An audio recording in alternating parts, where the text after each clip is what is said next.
Hello, നമ്മുടെ i3യുടെ മെഷീനിൽ വരുന്ന കോമൺ എററുകൾ എങ്ങനെ പരിഹരിക്കാമെന്നാണ് നോക്കുന്നത്. ഇപ്പോൾ സാധാരണ വരുന്ന എറർ എന്ന് പറഞ്ഞാൽ LFF എന്ന് പറഞ്ഞ എറർ വരും, EXI എന്ന് പറഞ്ഞ എറർ വരും, പിന്നെ O2ൻ്റെ എറർ വരും. അപ്പോൾ അങ്ങനെയുള്ള സ്പെക്ക് വയലേറ്റഡ് എന്ന് പറഞ്ഞിട്ട് ഈ എറർ കോഡുകൾ വരും, അതിൻ്റെ അടിയിലുണ്ടാവും. അപ്പോൾ അതൊക്കെ ഈ വരുന്ന എല്ലാ എററിൻ്റെ ഏകദേശം നമ്മൾ റെക്ടിഫൈ ചെയ്യേണ്ടത് ഏകദേശം സെയിം രീതിയിലാണ്. ഇപ്പോൾ ഇങ്ങനെയുള്ള ഈ 3 എറർ അല്ലെങ്കിൽ ഈ സ്പെക്ക് വയലേറ്റഡ് എന്ന് വരുന്ന എററൊക്കെ വരുമ്പോൾ ആദ്യം നോക്കേണ്ടത് ഈ പൈപ്പാണ്, നമ്മുടെ ഈ സൈലൻസറിലേക്ക് വെക്കുന്ന പൈപ്പ്. ഈ പൈപ്പിൻ്റെ അറ്റത്ത് ഒരു സ്ക്രൂ വെച്ച് അടച്ചിട്ടുണ്ടാവും. ഇതിവിടെ ഈ ഒരു ഉള്ളിലുള്ള ഒരു സ്ക്രൂ ഉണ്ടോ എന്ന് നോക്കുക, ഉള്ളിലായിരിക്കും അത്. ആ സ്ക്രൂ ചിലപ്പോൾ ഉള്ളിലേക്ക് ഇറങ്ങിപ്പോയിട്ടുണ്ടെങ്കിൽ ഈ താഴെയുള്ള ഹോൾ അടയാൻ പാടില്ല. അതുണ്ടെങ്കിൽ അല്ലെങ്കിൽ വെച്ച് തുറന്ന് ഇത്തിരി മുകളിലേക്ക് ആക്കി വെക്കണം. കാരണം താഴെയുള്ള ഹോളുകൾ ഈ ഒരു സൈഡിൽ നിന്ന് നോക്കി അപ്പുറ സൈഡ് കാണാൻ പറ്റണം. അതേസമയം ഇവിടെയുള്ള ഉള്ളിലുള്ള ചെറിയ സ്ക്രൂ ഉണ്ടാവുകയും വേണം. ഓക്കെ, അപ്പോൾ അത് നോക്കുക കറക്റ്റായിട്ട്. ഇവിടെ സ്ക്രൂ ഉണ്ടോ എന്ന് നോക്കണം. ഇതിൻ്റെ ഈ ഉള്ളിലേക്ക് കയറിയിട്ടില്ല എന്ന് ഉറപ്പ് വരുത്തുക. ഈ ഒരു സൈഡിൽ നിന്ന് നോക്കിക്കഴിഞ്ഞാൽ അപ്പുറ സൈഡ് കാണാൻ പറ്റുന്നുണ്ടോ എന്ന് നോക്കുക. അത്രയും ഓക്കെ ആയി കഴിഞ്ഞാൽ പിന്നെ ഈ പൈപ്പിൻ്റെ പുറകിലുള്ള ഇവിടുന്ന് ഊരുക.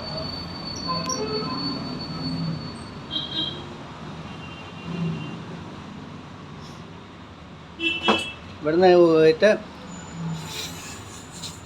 നമ്മൾ ഇതിൻ്റെ ഉള്ളിൽ കൂടെ എയർ കടത്തി വിടാൻ പറ്റുമെങ്കിൽ എയർ കടത്തി വിടുക. പിന്നെ എന്തെങ്കിലും ചെറിയ നൂൽക്കമ്പി പോലെയുള്ള എന്തെങ്കിലും ഉണ്ടെങ്കിൽ ഇതിൻ്റെ ഉള്ളിൽ കൂടെ കടത്തി ഈ അഴുക്കെല്ലാം എടുത്ത് കളയാം. അപ്പോൾ ഇവിടെ ഇങ്ങോട്ട് പോകില്ല, കാരണം ഇവിടെ ഒരു ചെറിയ സ്ക്രൂ ഉള്ളതുകൊണ്ട്. പക്ഷേ ഇവിടം വരെ ഈ സൈഡിലുള്ള ഹോൾ വരെ എത്തും. അങ്ങനെ ഇത് എപ്പോഴും പെർഫെക്റ്റായിട്ട് ചെയ്യാം. ഇത് എറർ വരുമ്പോഴല്ല ചെയ്യേണ്ടത്, ഇത് ആഴ്ചയ്ക്ക് ഒന്ന് വെച്ചിട്ട് ഈ ക്ലീനിങ് എല്ലാം ചെയ്യണം. ഓക്കെ, അതിന് ശേഷം നമ്മുടെ നീല പൈപ്പ് എടുത്തിട്ട് ആ പൈപ്പിൽ കൂടെ എയർ അടിച്ച് അങ്ങേറ്റത്തേക്ക് വരെ എയർ വരുന്നുണ്ടോ നോക്കുക, അത് ചെയ്യാം. അതിന് ശേഷം ഇവിടെ ഒരു ഫിൽറ്ററുണ്ട്, ഈ ചെറിയ ഫിൽറ്ററാണ് ഇത്. പിന്നെ ഒരു 25 വണ്ടിയെങ്കിലും വരുമ്പോൾ ഇത് മാറ്റണം. മിക്കവാറും സ്ഥലത്ത് ഇത് മാസങ്ങളായിട്ട് മാറ്റാതെയാണ് ഇരിക്കുന്നത്. അത് പാടില്ല, ഇത് പെട്ടെന്ന് മാറ്റിക്കളയുക ഈ ഫിൽറ്റർ. അതിന് ഈ ഫിൽറ്റർ മാറ്റുക. എന്നിട്ട് ഇവിടുന്ന് അങ്ങോട്ടേക്ക് എയർ അടിച്ച് കൊടുക്കുക. ഈ നീല പൈപ്പിൽ കൂടെ എന്തെങ്കിലും ബ്ലോക്ക് ഉണ്ടോ എന്ന് നോക്കുക.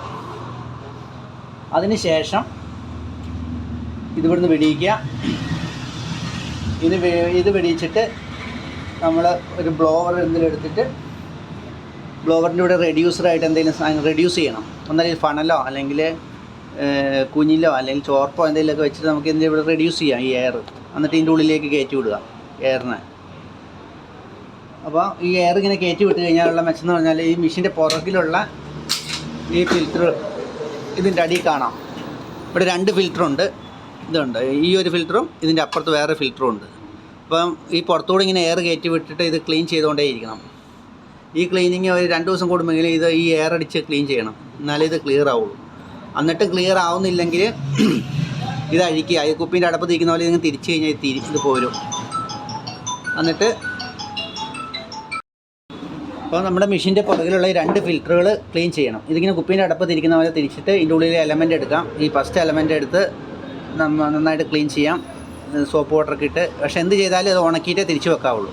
പിന്നെ അപ്പുറത്തെ ഈ വെള്ള ഫിൽറ്റർ എയർ അടിച്ച് മാത്രമേ ക്ലീൻ ചെയ്യാവൂ, അത് കഴുകാൻ പാടില്ല. ഇതൊക്കെ ആഴ്ചയ്ക്ക് ഒന്നെങ്കിലും വെച്ച് ചെയ്യണം. എന്നാൽ എറർ വന്നിട്ടല്ല ചെയ്യേണ്ടത്, അതിന് മുമ്പ് തന്നെ ചെയ്യാം. ഓക്കെ, അതെല്ലാം കഴിഞ്ഞിട്ട് പിന്നെ മെഷീൻ്റെ പുറകിൽ 2 സ്ക്രൂ ഉണ്ടാവും. ഇത് നമുക്ക് പുറത്തേക്ക് ഊരിയെടുക്കാം.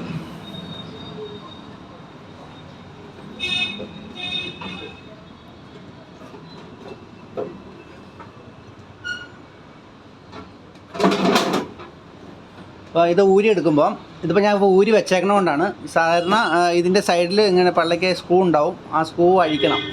4 സ്ക്രൂ ഉണ്ടാവും, അത് അഴിച്ച് കഴിയുമ്പോഴായിരിക്കും നമുക്ക് ഊരിയെടുക്കാൻ പറ്റുന്നത്. ഇതെടുത്തിട്ട് ഇതിൻ്റെ 2 വശത്തേക്കുള്ള ഈ വയർ പിടിയിക്കുക. ഇതിൻ്റെ പുറകിൽ ഒരു ലോക്കുണ്ട്, ആ ലോക്ക് എടുത്തിട്ട് അത് ഊരുക. ഇത് ഊരി കഴിഞ്ഞാൽ നമുക്കിങ്ങനെ അത് പുറത്തേക്ക് എടുക്കാൻ പറ്റും. ഈ സൈഡിലുള്ള സ്ക്രൂ അഴിച്ചിട്ട് ഇത് ഇങ്ങനെ പൊക്കി മാറ്റാം. അപ്പോൾ പൊക്കി മാറ്റുമ്പോൾ ഇതിൻ്റെ ഉൾവശം എത്തും.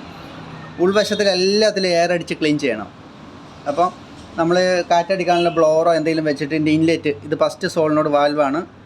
ഇത് ഇവിടുന്ന് വെടിയിച്ചിട്ട് അല്ലെങ്കിൽ മെഷീൻ്റെ പുറത്തുനിന്ന് ഇൻലെറ്റിൽ കൂടെ ഇതുണ്ട്, ഈ പൈപ്പിൽ കൂടെ എയർ അടിക്കാം. എയർ അടിച്ച് ഈ സോളിനോട് വാലിൻ്റെ ഉള്ളിൽ കരട് കൊടുക്കും. അപ്പോൾ ഇത് ക്ലീൻ ചെയ്യുക. അതിനുശേഷം പമ്പാണ്. പമ്പിൻ്റെ ഉള്ളിൽ കൂടെ പമ്പ് ഓഫായിരിക്കുമ്പോൾ ഉള്ളിൽ കൂടെ എയർ പോകില്ല. അപ്പം ഇവിടം വരെ നമുക്ക് ഇതുവരെ പിടിച്ചിട്ട് അങ്ങോട്ടും ഇങ്ങോട്ടും എയർ അടിച്ച് ഈ സോളിനോട് വാൽവ് ക്ലീൻ ചെയ്യുക. അതിനുശേഷം പമ്പിൽ നിന്നുള്ള പൈപ്പ് പിടിക്കുക. ഇതാണ് മെയിൻ ബെഞ്ച് എന്ന് പറയുന്നത്. മെയിൻ ബെഞ്ചാണ് ഈ കാണുന്നത്, ഈ ഗോൾഡൻ കളറിൽ കാണുന്നത്. ചിലതിലേക്ക് അലുമിനിയം ആയിരിക്കും ഇവിടെ ഉണ്ടാവുക. അപ്പോൾ ഇതിൽ കൂടെ നന്നായിട്ട് എയർ അടിച്ചു കൊടുക്കുക. നന്നായിട്ട് എയർ അടിക്കാൻ പറ്റുന്ന ബ്ലോവർ എന്തെങ്കിലും വെച്ച് റെഡ്യൂസ് ചെയ്തിട്ട് എയർ അടിച്ചു കൊടുക്കുക.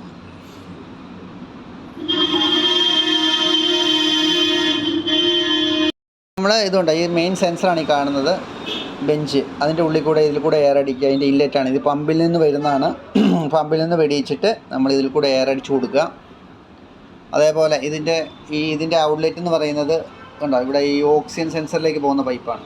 ഇത് ഇവിടെ നിന്ന് ഊരിയിട്ട് അവിടെ നിന്ന് അങ്ങോട്ടും ഇങ്ങോട്ടേക്ക് എയർ അടിച്ചു കൊടുക്കുക. ഈ പൈപ്പ് ഊരിയിട്ട്.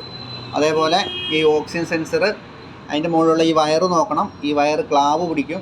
ഈ വയറ് ക്ലാവ് പിടിച്ച് കഴിഞ്ഞാൽ കോൺടാക്ട്സ് കിട്ടില്ല. അപ്പോൾ നമ്മൾ ഓക്സിജൻ സെൻസർ പോയെന്ന് വിചാരിക്കും. അതിൻ്റെ ക്ലാവ് എന്തെങ്കിലും കൊണ്ട് കുത്തിക്കളഞ്ഞ് ഈ വയറെല്ലാം കണ്ടിന്യൂറ്റി എല്ലാം കറക്റ്റാണോ എന്ന് ചെക്ക് ചെയ്തിട്ട് വേണം വെക്കാൻ, അല്ലെങ്കിൽ ഓക്സിജൻ വർക്ക് ചെയ്യാതെ വരും. പിന്നെ ഇതിൽ നിന്ന് പുറത്തേക്ക് പോകുന്ന ഈ പൈപ്പ് വളരെ ഇമ്പോർട്ടൻ്റ് ആണ്. ഇതിൻ്റെ ഈ പുറത്ത് മെഷീൻ്റെ ഔട്ട്ലെറ്റാണിത്. അവിടെ എന്തെങ്കിലും പ്രാണി കയറിയിരിക്കുകയോ എന്തെങ്കിലും അഴുക്ക് കയറിയിരുന്നാൽ വർക്ക് ചെയ്യത്തില്ല. അതുകൊണ്ട് ഔട്ട്ലെറ്റ് നോക്കുക. അപ്പോൾ ഇത്രയും കാര്യങ്ങൾ കറക്റ്റായിട്ട് നമ്മൾ ക്ലീൻ ചെയ്ത് എയറൊക്കെ അടിച്ച് ക്ലീൻ ചെയ്ത് കഴിഞ്ഞാൽ മെഷീൻ പെർഫെക്റ്റായിട്ട് വർക്ക് ചെയ്യും. ഒരു എററും വരില്ല.